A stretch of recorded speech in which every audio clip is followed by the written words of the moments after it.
नमस्कार मिस्टर नरेंद्र मोदी। मैं डॉक्टर मड्यूसा, भारत की एक आम नागरिक।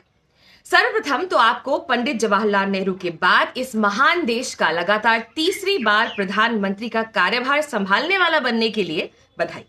चलिए, अब इतिहास के पन्नों पे किसी संदर्भ में आपका नाम नेहरू जी के बगल में तो आएगा। कंग्रेचुलेशंस।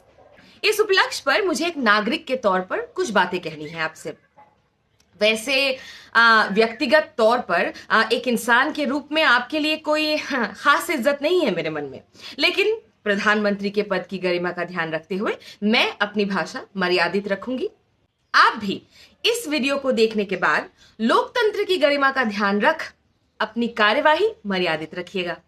ठीक, चलिए शुरू करते हैं। मोदी जी, मैं आज आपसे आपके द्वारा पालित, पोषित और पुरस्कृत धार्मिक नफरत और सांप्रदायिकता की बात करना चाहती हूं। वो नफरत जिसने एक आम मुसलमान नागरिक से इस देश में इज्जत और शांति से जीने का अधिकार जैसे छीन सा लिया है। वो सांप्रदायिकता जिससे मुसलमान का फ्रिज, उसका घर, उसकी दुकान कुछ भी महफूज नहीं है। पिछले 10 साल का हिसाब छोड़ देती हूं मोदी जी। पिछले 10 दिन में ही आपके नए कार्यकाल में आने वाले समय की छवि दिख गई है मुझे। मंडला मध्य प्रदेश में कुरैशी समुदाय के 11 परिवारों के घर उनके फ्रिज में गौमांस होने के शक में 24 घंटे के अंदर अंदर गिरा दिया जाते हैं। कोई फोरेंसिक जांच नहीं, कोई सुनवाई नहीं, कोई संवैधानिक तरीका नहीं। बस बुलडोजर आए और 30-30 साल से खड़े मकान आंखों के सामने टूट गए। गुजरात में एक मुस्लिम महिला को सरकारी आवास मिल गया तो पूरा मोहल्ला सड़क पे आ गया कि हिंदू एरिया में मुसलमान की एंट्री नहीं।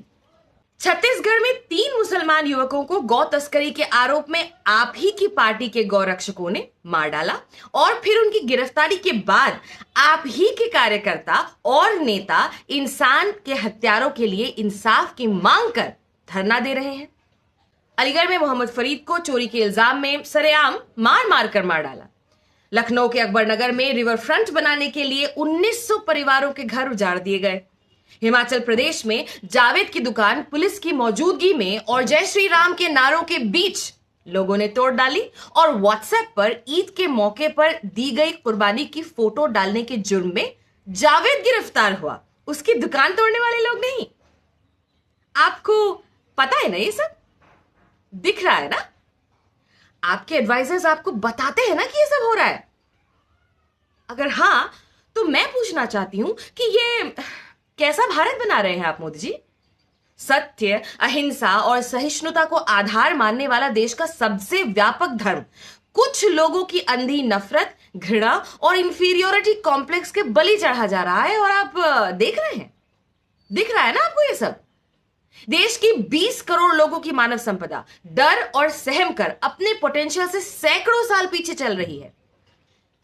क्या करेंगे आप अपनी 5 ट्रिलियन की इकोनॉमी का जब महंगाई, बेरोजगारी, क्लाइमेट चेंज तो है ही और उसके ऊपर ये किसी वोल्केनो से निकले हुए काले लावे जैसी धीरे धीरे बढ़ती नफरत लोगों को ही मार डालेगी। हाँ, लाशों से आपका पुराना रिश्ता है, मगर अब हो गया ना मोदी जी।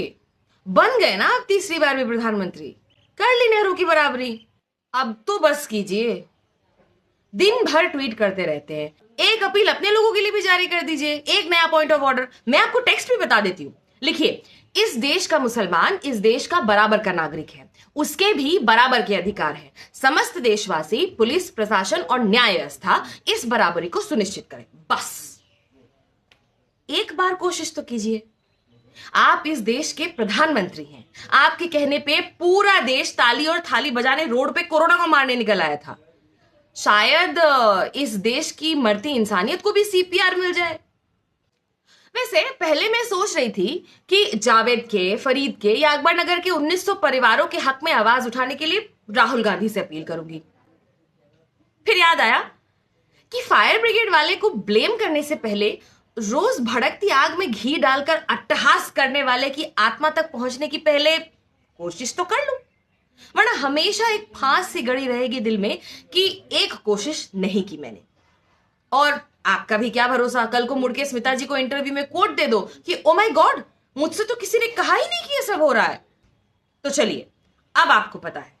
सारांश यह है कि आप भारत के प्रधानमंत्री हैं, भारत में मुसलमान भी रहते हैं और आप उनके भी प्रधानमंत्री ही हैं। उनका मानसिक, शारीरिक, सामाजिक, आर्थिक, शैक्षिक, मौलिक हर तरह का विकास आपकी ही जिम्मेदारी है। उनकी सुरक्षा आपकी जिम्मेदारी है। उनके साथ हुए अन्याय के लिए इंसाफ करवाना आपकी जिम्मेदारी है।